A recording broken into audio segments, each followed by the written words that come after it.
Bueno, hemos invitado hoy a un abogado de la provincia de San Juan, oriundo de Jáchal, el abogado Mario Alfredo Luna, que ocupó un cargo muy importante en Jáchal hace unos años, fue presidente del Consejo Deliberante. Mario Alfredo, buenas tardes, gusto recibirte. Buenas tardes, Oscar,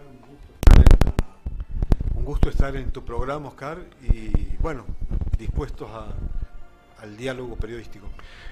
Vos estabas en tu cargo de presidente del Consejo cuando gobernaba Gioja, ¿verdad? Sí, fue la época. Y en esa época dio la casualidad que sucedía el derramamiento que tanto fue denunciado por los militantes de la Carpa en Jáchal. ¿Es así? Sí, estábamos con la gestión con Jorge Barifuso. Ajá. Barifuso intendente y nosotros estábamos en el consejo, los concejales de esa época. Y claro, fue un 12 de septiembre del 2015. Sí, hace 10 años. Claro, fue el primero, después hubo otro más. Sí, bueno, la verdad que contrastó mucho la gravedad de este hecho, porque hasta ese momento predominaba el discurso, la certeza, el convencimiento de que la minería o la megaminería desarrollada en ese momento, que hasta la fecha está, pero desde el año 2005-2006, tenía un estándar de seguridad muy bien acendrado, muy bien establecido, porque estaba monitoreada por organismos internacionales, lo cual es cierto, es decir, tenía todas las certificaciones de normas así tipo IRAM, ISO, hay una serie de normas de seguridad que se aplican a esta explotación, este tipo de explotaciones, que evidentemente todos dictaminaban que no era previsible un derrame de la magnitud. Lo que pasa que también se generó mucha incertidumbre por ejemplo, la cantidad de litros de solución cianurada que habían llegado al río o a los ríos circundantes. Se hablaba desde 1 millón hasta 5 millones. Entonces, ¿y cuál fue lo cierto de eso? Bueno, lo que pasa es que la justicia yo creo que debe certificar definitivamente cuánto es, porque cuando entra a moverse el procedimiento de investigación, existía ya esa diferencia denunciada por uno o por otro, vociferada por uno o por otro, si era la empresa, si era los voceros de la Carpa, o algunos abogados ambientalistas que intervinieron muy fuertemente, ¿no? De San Juan y de Córdoba y de Buenos Aires. De modo que se decía que era 5 millones. Inicialmente se habló de... No, pero inicialmente eran ponele, algo de 100 y pico mil. Ajá. Que después la empresa tuvo que reconocer que eran 100.000, de 100.000 se fue a 1 millón, pero la Carpa siguió denunciando 5 millones. Bueno, todas esas versiones evidentemente tienen que ser clarificadas y certificadas como corresponde por las autoridades intervinientes en el Poder Judicial, porque eso generó expedientes muy concretos, generó derrames que se investigaron y bueno, yo creo que está faltando ahí una certeza de cuánto finalmente quedó certificado, ¿no? Abogado, usted también tiene un cargo en la Fiscalía de Estado en San Juan. ¿Ese cargo es planta permanente? Sí, es planta permanente. Ajá. ¿Y usted litiga también en sus horas libres? Sí, sí. No genera una inhabilitación de título. No lo inhabilita. Lo único que no podemos, no se puede litigar contra la provincia. No hay un interés de la provincia, el abogado que pertenece a ese cuerpo tiene que excusarse, se excusa, no interviene. Pero hay una cosa que me llamó la atención, que fue algo que vi en las redes sociales, que era una denuncia que usted hacía, que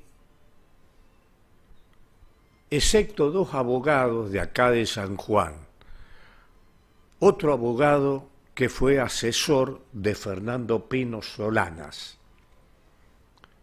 Hablaron sobre ese tema y muchos, no, de eso no hay que hablar, decían aquí, concretamente, de Veladero, donde está ubicada la minera Barrick, se extraen unos materiales, o un material en particular que se llama tierras negras.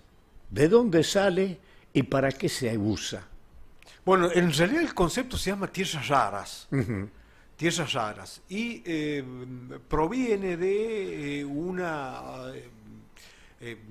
de un conocimiento que han ido forjando los ingenieros, geólogos, etcétera, que intervienen en la minería desde siempre. Estamos hablando de 1740, 1750. Ya aquellos ingenieros determinaron que no solamente los minerales que existían en la naturaleza eran aquellos típicos conocidos como el oro, la plata, el mercurio, etcétera, sino que ellos ya habían advertido que hay minerales que están asociados a estos minerales típicos o en yacimientos aparte que tomaron una etimología de una palabra griega que significa algo que yace pero que se desconoce el lugar. Entonces, claro, eso genera un proceso de exploración y de explotación con un costo importante a los efectos de determinarlo. Lo que ocurre es que esos minerales, esto es importante determinarlo, es decir, ya en el centenario, o sea, en el siglo que va desde 1700 al 1800, ya la actividad minera los había detectado. Pero ¿qué ocurre? No estaba desarrollado la aplicación a la cual debían, digamos, conectarse estos recursos naturales. Es decir, y fíjese usted, la importancia que terminan teniendo en la actualidad los minerales o las denominadas tierras raras. ¿Por qué?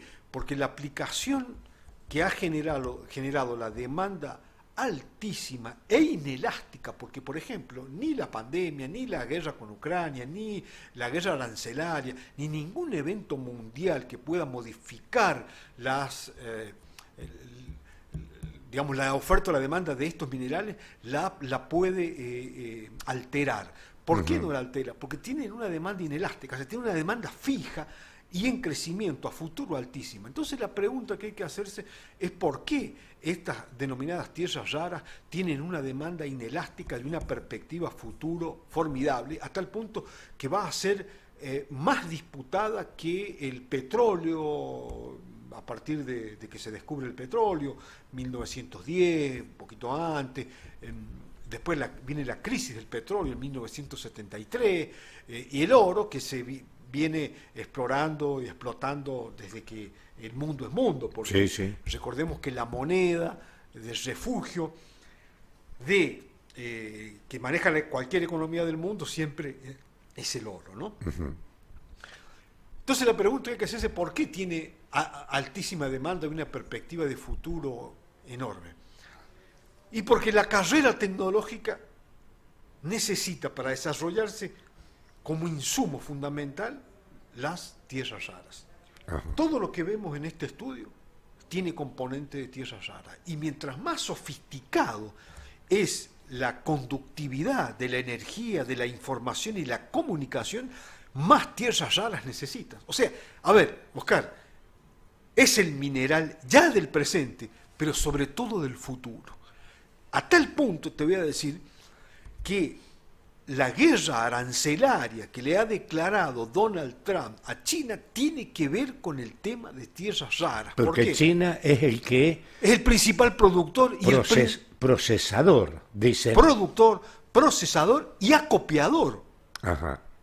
Ahora, ojo, China no se queda fronteras adentro de su República Popular explorando, que tienen mucho, pero no se queda ahí. Ellos, donde hay un yacimiento de mineral crítico que le interese porque la carrera tecnológica, no solamente con salida comercial, con salida industrial, sino también con salida bélica. Este es el tema. Hoy las guerras, y en esta Ucrania lamentamos la guerra, pero también hay para aprender en una guerra que ya no depende de Latinoamérica, una guerra que depende absoluto de las coordenadas geopolíticas que se dan, en este caso, en Rusia, en su puja, en su tensión con la Unión Europea y con la OTAN, fundamentalmente. Entonces ellos dicen, nosotros no... Bueno, entonces, por razones geopolíticas locales, se desata una guerra que nadie desea, pero que existe. Entonces, ¿qué es lo que se está viendo con este tipo de guerra? Que el componente electrónico es fundamental. Electrónico, sí digital, satelital, es fundamental. O sea, entonces, en ese contexto, lo que constituyen, lo que se ha dado en denominar como minerales críticos en tierras raras, se ha vuelto fundamental. Es la madre de todas las batallas económicas, porque las concentra todas las guerras. Te concentra la bélica en sentido estricto, la comercial, la productiva, la industrial, la tecnológica, la digital, la espacial. sí No es posible desarrollar la conquista del espacio si no se tiene un stock de minerales en tierras raras en un grado lo suficientemente importante como para solventar, abastecer el desarrollo de estas guerras que son... hay un día y noche en relación al desarrollo productivo si vos colocás estos minerales en acción con lo que era antes.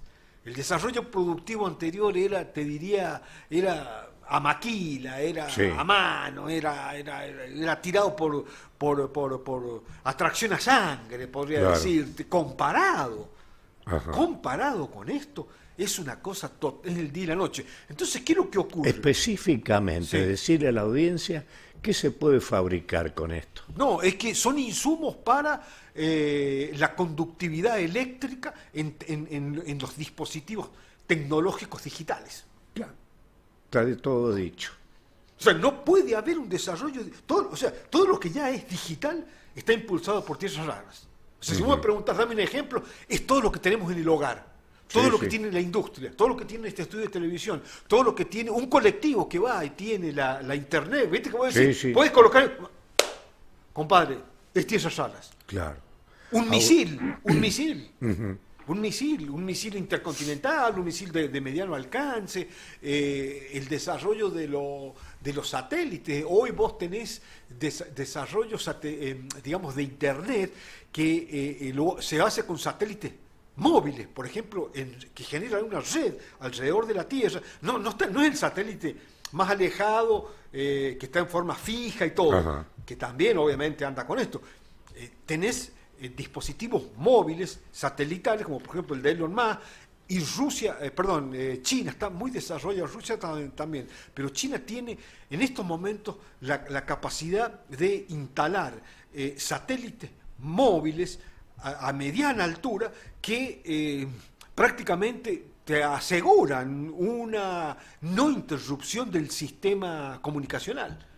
¿Qué es lo que tiene los más? Y lo tiene bastante, pero lo que tiene China se cuenta por las revistas científicas, es mucho más completo y mucho más desarrollado porque te abarcaría toda la Tierra. China estaría en condiciones de generar un sistema comunicacional digital. Viste que hay distintas internet. Ellos pueden desarrollar la internet en base al láser, que no tiene delay.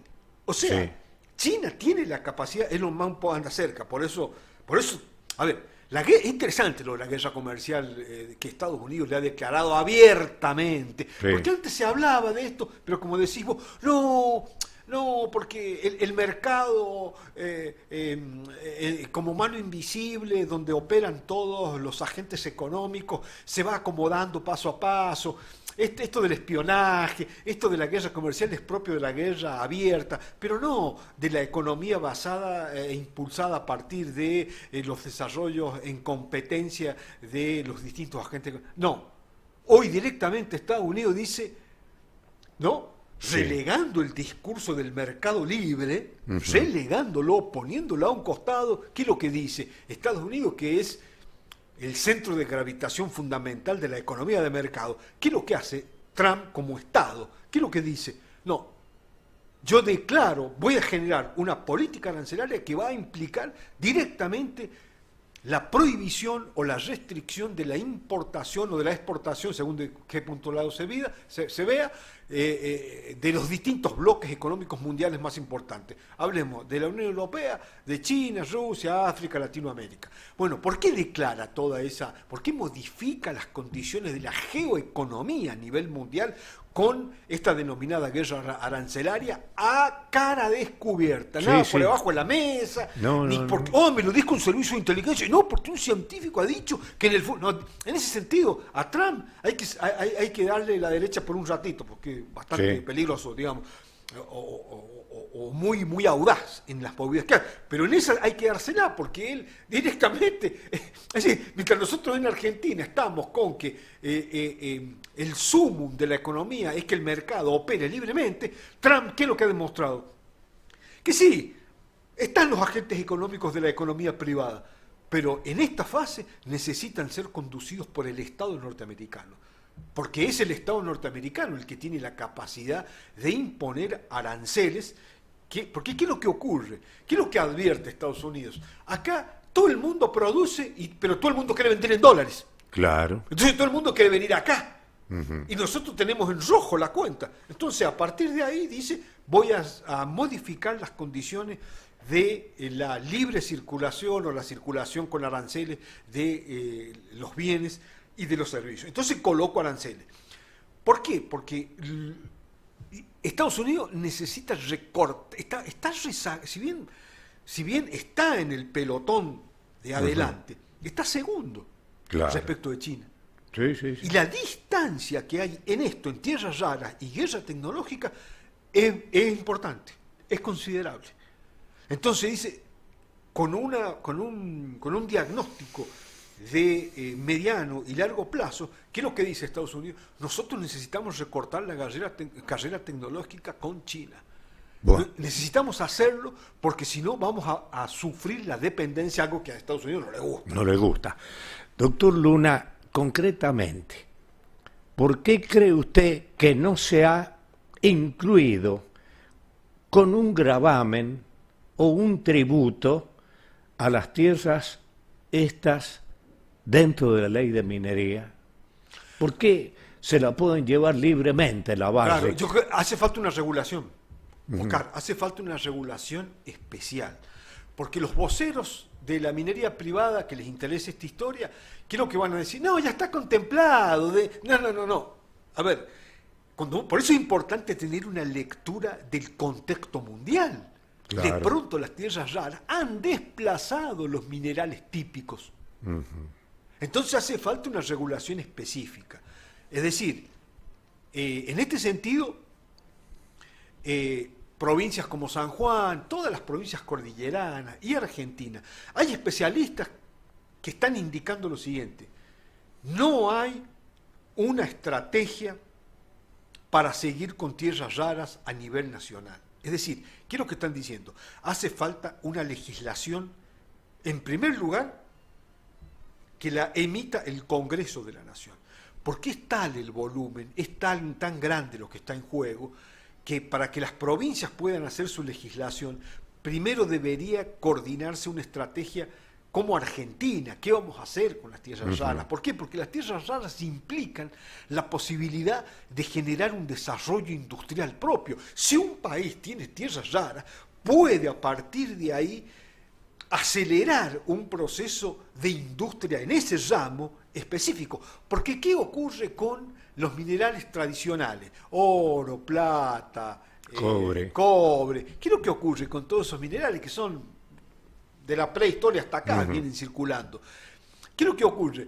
Se determinó en la década del 90, con la ley de inversiones mineras del menemismo, se determinó que, bueno, esos minerales están abiertos a la exploración y explotación por parte de la actividad privada, y el Estado queda, digamos, ausentado de la posibilidad de hacer la explotación. Bueno, pasó, todo el mundo lo aceptó, las legislaciones provinciales, lo único que hicieron fue adherir a la Ley Nacional de Minería del año 1994, la 2496. Entonces, adhirieron. Pero pasó porque Argentina, la verdad que necesitaba desarrollar esos minerales, que estaban, todo el mundo sabía que estaban básicamente en la cordillera de los Andes, porque ya fabricaciones militares, esto es importante decirlo, Oscar, Ajá. los minerales que quedan abiertos a la exploración y explotación de por estas leyes de los 90 para el sector privado, mucho ya estaba cateado y ya estaba explorado por fabricaciones militares. De modo que todos los estudios de detección de estos minerales, con esa ley, pasaron a formar parte de la información ya disponible y fueron evidentes. O sea, por ejemplo, acá, todo lo que está, la megaminería en Iglesias, con Veladero y demás, Sí. esos yacimientos estaban descubiertos por fabricaciones militares antes. Claro. Que con la privatización, llamado a licitación, privatización de esos yacimientos, se puso a disposición también esa. O sea, ¿qué te quiero decir, Oscar? Lo más costoso y la verdadera clave de bóveda de los desarrollos mineralógicos, megaminería en Argentina, que empieza en los 90,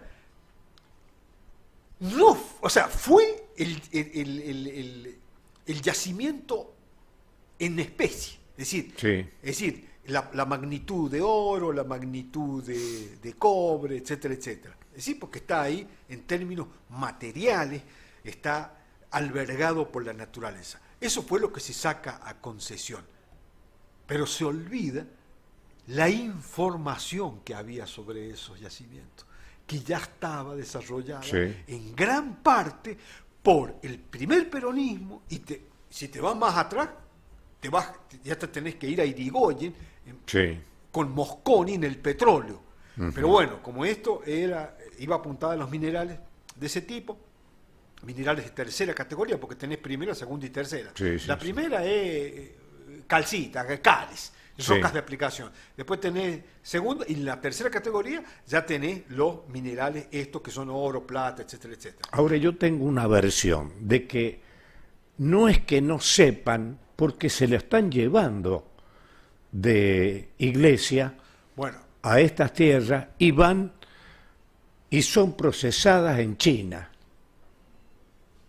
bueno, Y todo, evaden. a ver, en un estado de situación donde vos no tenés regulación sobre tierras raras, No puede hacer nada. prácticamente estás dejando abierta la puerta para que en el lingote vaya cualquier Sí. cosa, porque el lingote no va refinado en un mineral, No, que no. es una combinación Sí, sí, de sí. minerales. Entonces ahí, y como esto funciona por declaración, esto viene de los 90, Sí.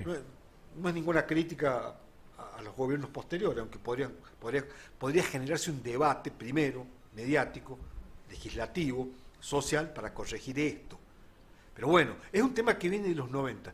La magnitud exportable de minerales depende de una declaración jurada de la empresa. Entonces, el Estado no tiene controladores.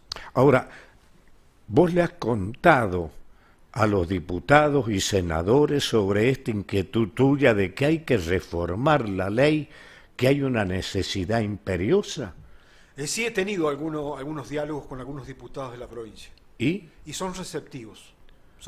pero los nacionales de San No, con los nacionales no he tenido la oportunidad. ¿Por De qué? cualquier manera, yo he tratado de ir a medios como este, TikTok, y un poco el mensaje iba para, sobre todo, los legisladores nacionales, también los provinciales, pero en este caso hagamos una prioridad, legisladores nacionales, porque, a ver, ¿qué es lo que ocurre?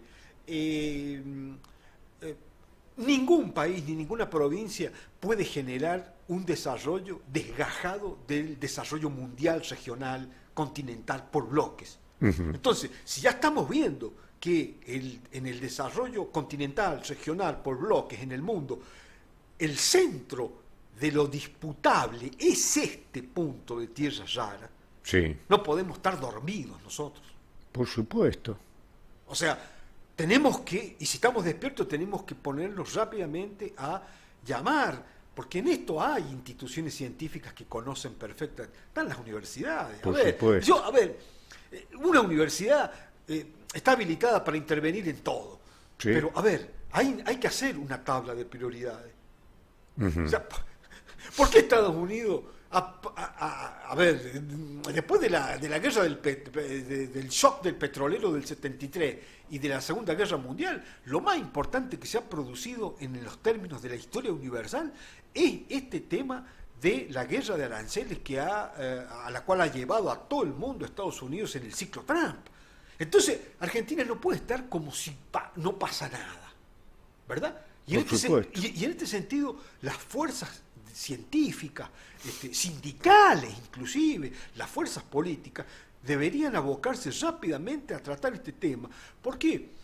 Porque estando a nivel nacional un gobierno como el de Milei prácticamente el desarrollo se lo delega a las fuerzas del mercado. Claro. Y lamentablemente las fuerzas del mercado en Argentina están internacionalizadas. Todas dependen de Estados Unidos y de los grandes bloques internacionales. Entonces la posibilidad de generarle un contraciclo a esto, de generar una detección de tierras raras con la perspectiva de hacer un proceso de desarrollo industrial, de innovación, de investigación científica, etcétera, depende de todas aquellas agentes de la economía y de la ciencia que tienen una perspectiva del desarrollo no privatista, sino con conducción del Estado. Claro. ¿Verdad? Entonces, mientras más se consolide un modelo como el del presidente Milei, que lo digo con todo respeto, es una opción dentro de los posibles desarrollos. Pero como ellos tienen el gobierno, van a privilegiar la opción del privatismo. Entonces acá, ¿qué es lo que ocurre? Menem también, para mí, comete el error de sacarlo al Estado de la... O sea, no permitió que los Estados crearan una minera estatal. ¿Por qué es importante la minera estatal? No es porque vaya a quedarse con todo o a ser primero, porque en esto es cierto, hacen falta inversiones extranjeras, es cierto, porque no lo tiene Argentina. No quiero ser termo en este sentido, es decir, hay que traer la inversión extranjera porque son desarrollos que no se pueden desarrollar en pesos. Necesitan la divisa. ¿Por qué? Porque necesitas comprar equipos que únicamente te los venden empresas que te lo venden en dólares. Exacto. Entonces vos por eso necesitas la inversión extranjera. Pero ¿qué ocurre? Eso no quita la importancia de generar una minera estatal. ¿Para qué? Para que esté en el terreno donde están las privadas.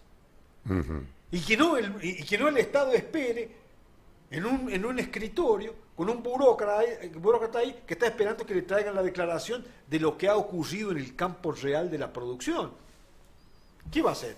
Nada. No va a hacer nada. Por más que tenga voluntad y por más que sea... A ver, existe un claro ejemplo en América que se llama Codelco en Chile, que podrían haber copiado y mejorado ese tipo de administración como es Codelco de la minería chilena, que le deja muchos millones de dólares al año. Es muy bueno el modelo chileno. Y esto no deja nada. Es muy bueno el modelo chileno. Para mí... Porque vos hablas de Codelco, pero Codelco es el gigante del cobre y opera en asociación con las grandes empresas mundiales que están. Esto para cortar con esto del mito de que si metés el Estado los privados no vienen. No. Los privados, si les propones un negocio justo, vienen. Por supuesto. Ahora, si los querés imponer condiciones leoninas, por supuesto que no van a venir. Pero si el negocio es justo, parte y parte, vienen. Chile lo ha demostrado. Pero te quiero decir una cosa. Chile con Codelco, gigante mundial del cobre, jugador del mercado del cobre, está en asociación, es decir, con las grandes empresas. Pero Chile tiene 3 desarrollos mineros. En cambio, Argentina tenemos prácticamente... O sea, tenés el desarrollo minero, el denominado megaminería, después tenés el de la pequeña y mediana empresa y después tenés el del pirquinero. Chile ha permitido también... O sea, ha preservado zonas para que el pirquinero vaya. ¿Por qué no podríamos haber hecho? Si acá en Argentina, vos te debés acordar muy bien...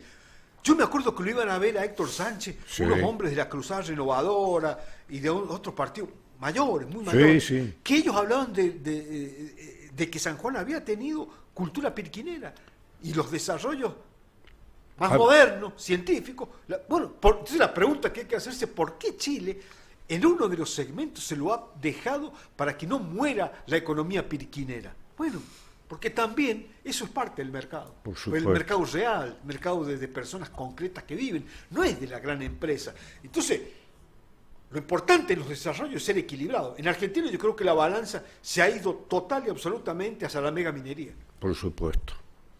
Doctor Mario Alfredo Luna, gracias por la visita. Gracias a vos. No va a ser la primera vez que lo Bueno. vamos a invitar, porque usted tiene conocimiento de muchas cosas que están sucediendo. Bueno, Y si observa el diario chico ese que tiene San Juan, sale una foto donde están los cosechadores de cebolla en Jáchal, su pueblo, que dicen, no vamos a permitir que nos sigan quitando el agua. Es un tema, esto es un tema. todo un tema. No, esto es un tema. Le agradezco la visita. Muchísimas gracias a vos. A disposición. Gracias.